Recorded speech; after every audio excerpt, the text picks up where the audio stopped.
Vaikuntha Ekadashi December 30 ಮಂಗಳವಾರ 7:50 ಪ್ರಾರಂಭ ಮತ್ತು ಡಿಸೆಂಬರ್ 31 ಬುಧವಾರ 5 ಗಂಟೆಗೆ ಮುಕ್ತಾಯವಾಗುತ್ತದೆ.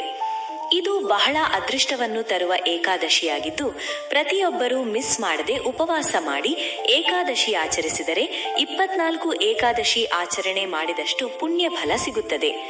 ಈ ಏಕಾದಶಿ ಸ್ವರ್ಗದ ಬಾಗಿಲು ತೆಗೆಯುವ ಅತ್ಯಂತ ಶ್ರೇಷ್ಠವಾದ ಸುದಿನ. ಈ ಏಕಾದಶಿಗೆ ಮುಕ್ಕೋಟಿ ಏಕಾದಶಿ ಎಂದು ಸಹ ಕರೆಯುತ್ತಾರೆ. ಸಂಪೂರ್ಣವಾಗಿ ಉಪವಾಸ ಮಾಡಲು ಸಾಧ್ಯವಿಲ್ಲವಾದರೆ ಹಾಲು, ಹಣ್ಣು ಮತ್ತು ಸಾತ್ವಿಕ ಆಹಾರವನ್ನು ಸೇವಿಸಿದರೂ ಪುಣ್ಯ ಫಲ ಲಭಿಸುತ್ತದೆ. ವೈಕುಂಠ ಏಕಾದಶಿಯು ಅತ್ಯಂತ ಶುಭ ದಿನವಾಗಿದ್ದು, ಅಂದು ಶ್ರೀಮನ್ನಾರಾಯಣನ ಕೃಪೆಗೆ ಪಾತ್ರರಾಗಲು ಪೂಜಾ ಸಾಮಗ್ರಿಗಳನ್ನು ಮತ್ತು ಕೆಲವು ನಿರ್ದಿಷ್ಟ ವಸ್ತುಗಳನ್ನು ತರುವುದು ವಾಡಿಕೆ. ವೈಕುಂಠ ಏಕಾದಶಿ ದಿನ ಮುಖ್ಯವಾಗಿ ಈ ಕೆಳಗಿನವುಗಳನ್ನು ತರಬಹುದು. 1. ಪೂಜಾ ಸಾಮಗ್ರಿಗಳು.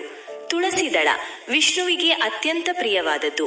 ಏಕಾದಶಿಯ ದಿನ ತುಳಸಿ ಗಿಡದಿಂದ ಎಲೆಗಳನ್ನು ಕೀಳಬಾರದು ಎಂಬ ನಿಯಮವಿರುವುದರಿಂದ ಒಂದು ದಿನ ಮುಂಚಿತವಾಗಿ ಅಥವಾ ದಶಮಿಯಂದೇ ತುಳಸಿಯನ್ನು ತಂದು ಅಥವಾ ಕೀಳಿಟ್ಟುಕೊಳ್ಳುವುದು ಉತ್ತಮ. 2. ಹೂವುಗಳು. ವಿಷ್ಣುವಿಗೆ ಪ್ರಿಯವಾದ ಮಲ್ಲಿಗೆ, ಕಮಲ ಅಥವಾ ಸುಗಂಧರಾಜ ಹೂವುಗಳನ್ನು ತರಬಹುದು. 3. ಹಣ್ಣುಗಳು. ನೈವೇದ್ಯಕ್ಕಾಗಿ ಬಾಳೆಹಣ್ಣು ಅಥವಾ ಇತರ ಋತುಮಾನದ ಹಣ್ಣುಗಳನ್ನು ತರಬಹುದು. 2. ವಿಶೇಷ ವಸ್ತುಗಳು. ಶ್ರೀಮನ್ನಾರಾಯಣನ ಫೋಟೋ ಅಥವಾ ವಿಗ್ರಹ.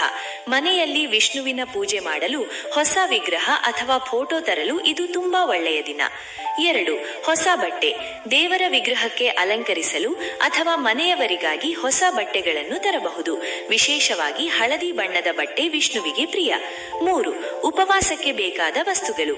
ವೈಕುಂಠ ಏಕಾದಶಿಯ ದಿನ ಪೂರ್ಣ ಉಪವಾಸ ಮಾಡುವುದು ಶ್ರೇಷ್ಠ. ಆದರೆ ಪೂರ್ಣ ಉಪವಾಸ ಸಾಧ್ಯವಾಗದವರು ಹಣ್ಣುಗಳು ಅಂದರೆ ಫಲಾಹಾರ ಮತ್ತು ಹಾಲು ತರಬಹುದು. ನೆನಪಿಡಿ, ಈ ದಿನ ಅಕ್ಕಿ ಅಥವಾ ಧಾನ್ಯಗಳ ಆಹಾರವನ್ನು ತರುವುದು ಅಥವಾ ಸೇವಿಸುವುದು ಮಾಡಬಾರದು.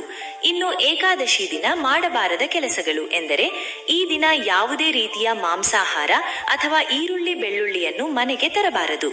ಗಂಡ ಹೆಂಡತಿ ಜಗಳ ಮಾಡಬೇಡಿ ಮತ್ತು ಸಂಭೋಗ ಮಾಡಬೇಡಿ. ಭಕ್ತಿಯಿಂದ ತನು ಮನವೆಲ್ಲ ಭಗವಂತನನ್ನು ಆರಾಧಿಸಿ. ದಾನ ಮಾಡಲು ಬಯಸುವವರು ಅಕ್ಕಿ, ಧಾನ್ಯ ಅಥವಾ ಬಟ್ಟೆಗಳನ್ನು ತಂದು ದೇವಸ್ಥಾನದಲ್ಲಿ ಅಥವಾ ಬಡವರಿಗೆ ದಾನ ಮಾಡಬಹುದು.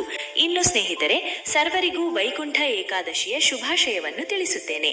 ಸ್ನೇಹಿತರೆ, ಈ ಮಾಹಿತಿ ನಿಮಗೆ ಸರಿ ಎನಿಸಿದರೆ, ಈ ಮಾಹಿತಿ ನಿಮಗೆ ಇಷ್ಟವಾದರೆ ದಯವಿಟ್ಟು ಲೈಕ್ ಮಾಡುವುದನ್ನು ಮರಿಬೇಡಿ.